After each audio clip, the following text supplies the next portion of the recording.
Friend, हम लोग EVS के कुछ चैप्टर्स देख रहे थे जो सीटेट पे पूछे गए हैं। तो हम स्टोरी ऑफ अमृता ये पढ़ चुके थे और आज हम लोग जो चैप्टर स्टार्ट करने वाले हैं वो है, एक सेकेंड, फ्रॉम द विंडो। यहाँ से हम लोग स्टार्ट करेंगे। तो मडगांव कहाँ पड़ता है? मडगांव गोवा में पड़ता है। ये क्वेश्चन पूछा जाता है।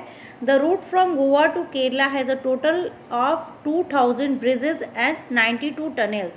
तो गोवा से केरला तक जाने में टोटल कितने ब्रिजेस और टनल पड़ते हैं? तो 2000 ब्रिजेस और 92 टनल्स पड़ते हैं। अगर पहले की वीडियो आपने नहीं देखी है तो देख लीजिएगा प्लेलिस्ट में जाके, और चैनल को सब्सक्राइब नहीं किया है तो चैनल को सब्सक्राइब कर लीजिएगा। हम सीटेट की तैयारी, इसके बाद हम सुपर टेट की तैयारी और केवीएस की तैयारी और बीपीएससी की भी तैयारी अभी देखेंगे।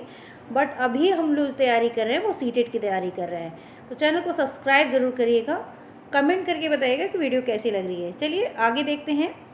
ये क्वेश्चन बहुत इंपॉर्टेंट है कि कितने ब्रिजेस और कितने टनल्स थे। Chapter 8, reaching grandmother house. Ferry क्या है ये भी पूछा जाता है और कहाँ यूज़ किया जाता है। तो फेरी एक तरह का बोट है जो केरला में यूज़ किया जाता है। In many parts of Kerala the ferry and other kinds of boats are commonly use to travel from one place to another. एक जगह से दूसरी जगह तक जाने के लिए केरला के जो रिवर्स हैं वहाँ पे एक तरह की बोट यूज़ की जाती है जिसका नाम है फेरी। ठीक है।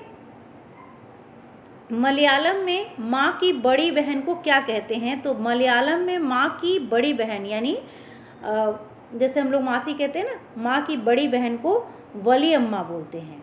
ये क्वेश्चन भी पूछा जाता है। जो क्वेश्चन पूछा जाता है उसी को एक्चुअली मैंने लिया ही है। अम्मू माँ किसे कहते हैं? तो माँ की माँ को यानी नानी को हम लोग जो अम्मू माँ कहते हैं। माँ की माँ को अम्मू माँ कहते हैं। कहाँ पे कौन सी भाषा बोली जाती है? तो मलयालम कहाँ बोली जाती है? केरल में। बहुत ही इंपॉर्टेंट टॉपिक है ये। कोंकणी भाषा कहाँ बोली जाती है? तो गोवा और महाराष्ट्र में कोंकणी भाषा बोली जाती है। मराठी कहाँ बोली जाती है? महाराष्ट्र में बोली जाती है। गुजराती गुजरात में। कन्नड़ कर्नाटक में बोली जाती है। तो ये आपको ये याद कर लेना है कि कौन सी भाषा, जैसे केरल में कौन सी भाषा बोली जाती है? Malayalam.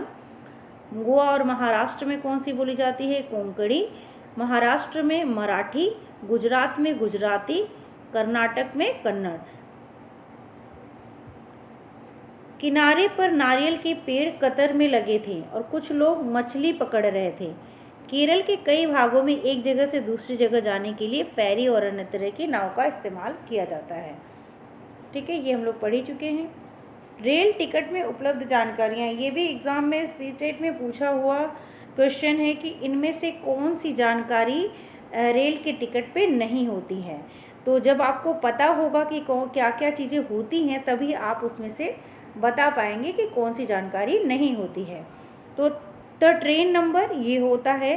The date of the start of the journey ये भी होता है। The berth and the coach number लिखा होता है। द फेयर कितना किराया है और डिस्टेंस कितना है ये भी लिखा होता है। तो ये सारी चीज़ें आपको लर्न कर लेनी है कि क्या क्या टिकट पे अवेलेबल होता है। Changing families, a group of people Andhra Pradesh hold special camp to help married girls to go back to school. Andhra Pradesh में एक कैंप चलाया जाता है जिसमें जो शादीशुदा महिलाएं हैं उनको स्कूल फिर से भेजा जा सके। The child marriage law has strictly fix the minimum age for marriage for girls at 18 and boys for 21 years. Child marriage law में क्या फिक्स कर दिया गया? महिलाओं के लिए, गर्ल्स के लिए 18 साल और बॉयज़ के लिए 21 साल विवाह की न्यूनतम आयु। Hututu is also known as kabaddi, chedugudu, chhu kit kit and हाडुडू। ये क्या है? ये सारे नाम हैं किस खेल के? तो कबड्डी के। कबड्डी की एक टीम में कितने खिलाड़ी होते हैं? तो कबड्डी की एक टीम में 12 खिलाड़ी होते हैं और जिसमें से कि 7 जो है वो खेलते हैं और 5 जो होते हैं वो रिज़र्व होते हैं। तो ये जानकारी क्योंकि आपके एनसीईआरटी बुक में दी हुई है इसलिए आपको ये जानकारी होनी चाहिए। ठीक है। तो कबड्डी की एक टीम में कितने खिलाड़ी होते हैं? 12 होते हैं, जिसमें से 7 खेलते हैं और 5 रिजर्व रहते हैं। बहुत ही इम्पोर्टेंट, कर्णम मल्लेश्वरी के बारे में आपको पूरी नॉलेज होनी चाहिए। तो यहाँ देखिएगा, she lives in Andhra Pradesh. Karnam Malleswari कहाँ रहती थी? आंध्र प्रदेश में रहती थी। वो क्या थी? तो वो एक वेट लिफ्टर थी, ठीक है। उनके फादर पुलिस कांस्टेबल थे। Malleswari starting weight lift when she was 12 year old. एक एक लाइन जो है ना, इससे पेपर बना हुआ है, तो आप किसी भी लाइन को कट नहीं कर सकते। सबसे पहले she is a weight lifter, यानी वो वेट लिफ्टर थी। She lives in Andhra Pradesh, Andhra Pradesh की रहने वाली थी। उनके फादर पुलिस कांस्टेबल थे। Malleswari started lifting wait when she was 12 year old. जब उन्होंने वेट उठाना स्टार्ट किया तब वो कितने साल की थी? 12 साल की थी। Now she can lift a weight of 130 kilogram. अब वो कितना उठा सकती हैं? 130 kilogram. Karnam has won 29 medal in international event. उन्होंने इंटरनेशनल इवेंट में कितने मेडल जीते? तो 29। हर 4 sister also practice weight lifting. उनकी 4 बहनें और थी जो कि वो भी वेट लिफ्टिंग करती थी। तो इतनी बातें कर्णम मल्लेश्वरी के बारे में, एक भी लाइन आपको छोड़ने लायक नहीं है, क्योंकि सभी से क्वेश्चन बन चुके हैं और आगे भी बनेंगे, क्योंकि बहुत ही इम्पोर्टेंट टॉपिक है ये। अ स्टोरी ऑफ 3 सिस्टर्स उसी चैप्टर का है। Jwala, Leela and Heera are 3 sister live in Mumbai.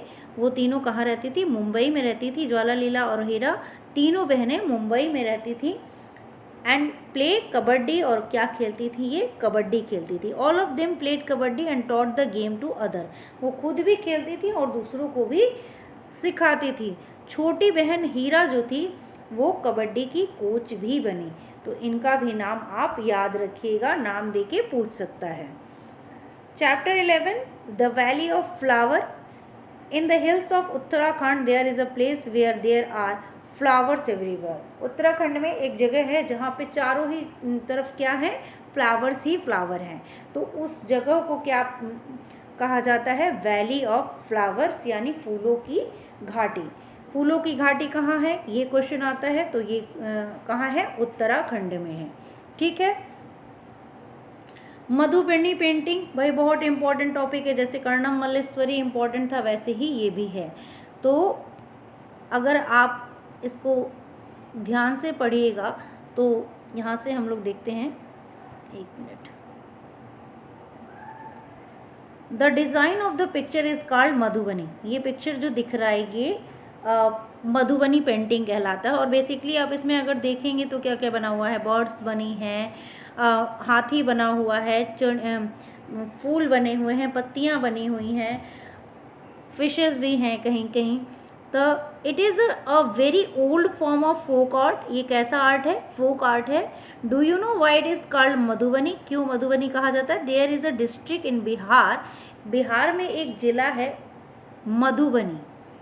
Hair during festival, यहाँ पे त्योहारों के दौरान, एंड हैप्पी ओकेज़न, जैसे हम लोग कोई फेस्टिवल होता है तो बहुत खुश होते हैं, तो उस समय यहाँ के लोग क्या करते हैं? The walls of the houses, घरों की जो दीवारें होती हैं और जो आंगन होते हैं, आर पेंटेड, उसको पेंट किया जाता है विथ सच पिक्चर। इस तरह की पिक्चर से उनको बनाकर पेंट किया जाता है। हम लोग दिवाली में जैसे होम को पेंटिंग कराते हैं, तो मधुबनी बिहार में जो एक ज़िला है, वहाँ के लोग जो हैं फेस्टिवल ओकेज़न पे अपने दीवारों पे घरों को इस तरह की पेंटिंग से सजाते हैं, जिसे हम मधुबनी पेंटिंग कहते हैं।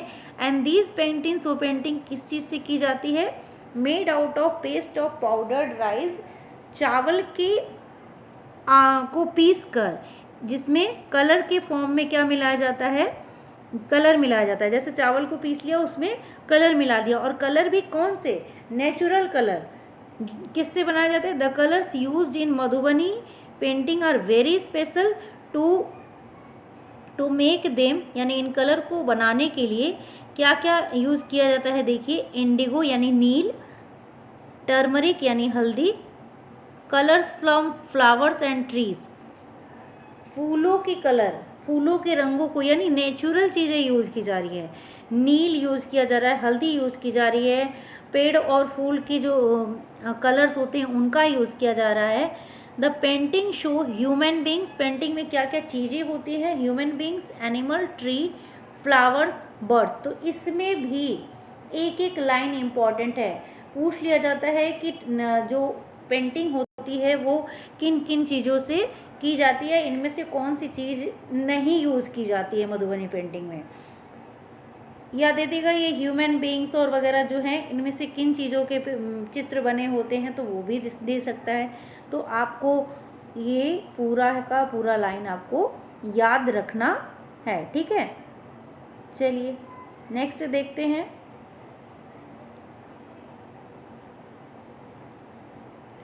Flowers are even eated, uses क्या हैं फ्लावर्स के, तो फूलों की घाटी उत्तराखंड को कहते हैं। मधुबनी पेंटिंग कहाँ, बिहार के मधुबनी ज़िले में होती है। फ्लावर्स आर ईटेन, फ्लावर के यूजेस क्या है, फ्लावर्स खाया जाता है, जैसे कि वेजिटेबल मेड ऑफ कचनार फ्लावर, कचनार के फूल की सब्जी बनाई जाती है। कहाँ बनाई जाती है भाई, उत्तर प्रदेश में। ये भी क्वेश्चन पूछा गया है। वेज सब्जी केले के फूल की सब्जी कहाँ बनाई जाती है, तो केरला में। सहजन का पकौड़ा कहाँ बनता है, महाराष्ट्र में। तो ये सारे प्लेसेस आपको याद रखने हैं कि उत्तर प्रदेश कचनार के फूल की सब्जी कहाँ बनती है, क्योंकि एनसीईआरटी में दिया हुआ है, इसलिए आपसे पूछा जा सकता है।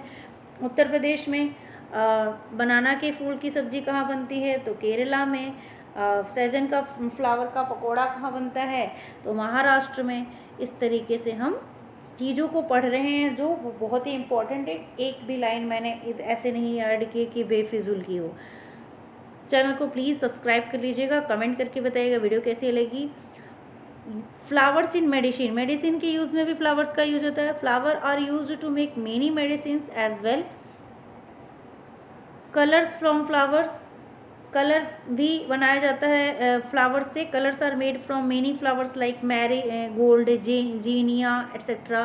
These colour can also be use to dye cloth, कपड़ों को रंगने के काम भी इन फ्लावर्स के कलर का यूज़ किया जाता है। कपड़ों को रंगने के लिए भी इन फूलों के जो रंग बनते हैं उनका यूज़ किया जाता है। कलर्स किससे किससे, मैरी गोल्ड, जीनिया, इन सबों से कलर्स बनाए जाते हैं इन फ्लावर्स से, ठीक है। तो रंग बनाने में, कलर्स बनाने में भी फ्लावर का यूज़ होता है।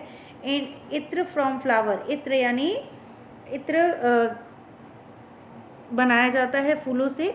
द कन्नौज डिस्ट्रिक्ट, ये क्वेश्चन बहुत बार पूछा गया है कि कन्नौज डिस्ट्रिक्ट क्यों फेमस है, तो इत्र के लिए फेमस है। Kannauj district in Uttar Pradesh is famous for ittar. It rose water, kewra water are prepared from flowers here. Rose water, kewra water, इसी सब चीज़ें किससे तैयार की गई हैं, फ्लावर से। 1000 of people in Kannauj are engage in this work, यहाँ पे कन्नौज में इसका बहुत बड़ा व्यवसाय है।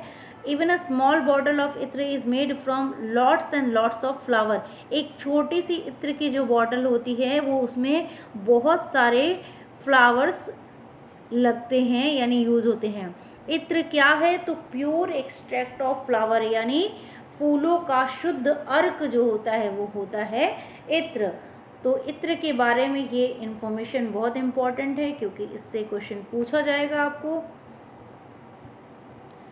डेरा Ghazi Khan, today this place is in Pakistan.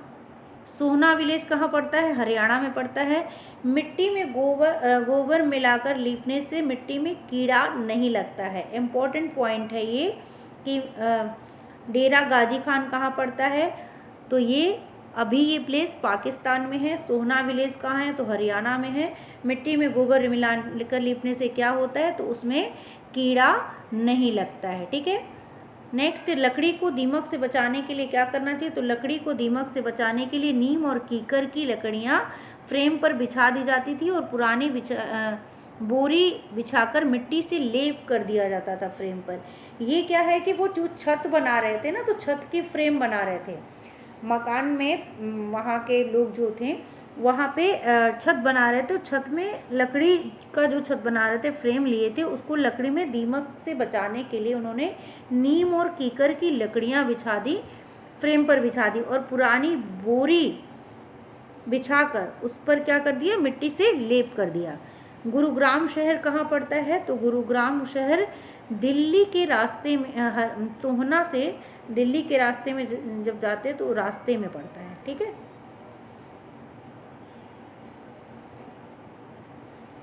This lesson जो चेंजिंग टाइम्स है, इसमें क्या बताया गया है कि this lesson talk about the process of cultivation and onion crop, यानी प्याज की खेती के बारे में बताया गया है।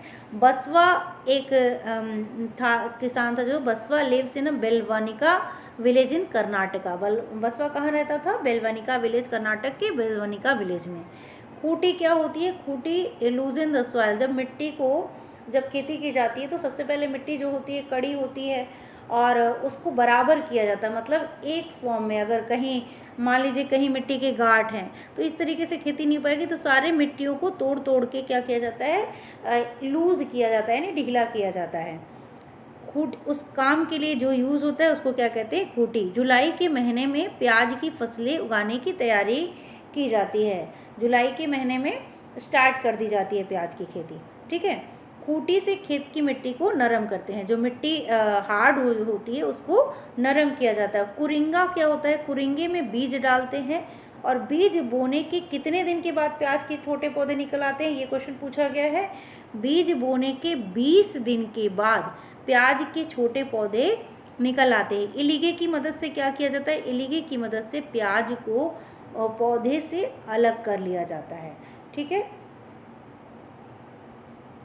अगर वीडियो अच्छी लगी हो तो चैनल को सब्सक्राइब करिएगा। नेक्स्ट चैप्टर जो है वो हम नेक्स्ट वीडियो में पढ़ेंगे, तो क्लास 4th का धीरे धीरे देखेंगे। तो आप एक इसके बाद है आपको जो बर्ड हाउस है वो वाला चैप्टर हम लोग पढ़ेंगे इसके बाद। तो वो भी बहुत इंपॉर्टेंट चैप्टर है, क्योंकि उससे तो भर भर के क्वेश्चन सीटेट में पूछे जाते हैं कि भाई ये चिड़िया कहाँ रहती है, कोयल अपना घोंसला क्यों नहीं बनाती है। तो ये सारी चीज़ें क्वेश्चंस जो है, दर्जन चिड़िया क्या होती है, तो ये सब क्वेश्चंस भी हम लोग पढ़ेंगे। तब तक के लिए थैंक यू, और आप लोग अपनी तैयारी करते रहिए। मुझसे जितना हो सकता है मैं भी कर रही हूँ, और सुपर टेट की तैयारी जल्दी ही हम स्टार्ट कर देंगे अपने चैनल पे।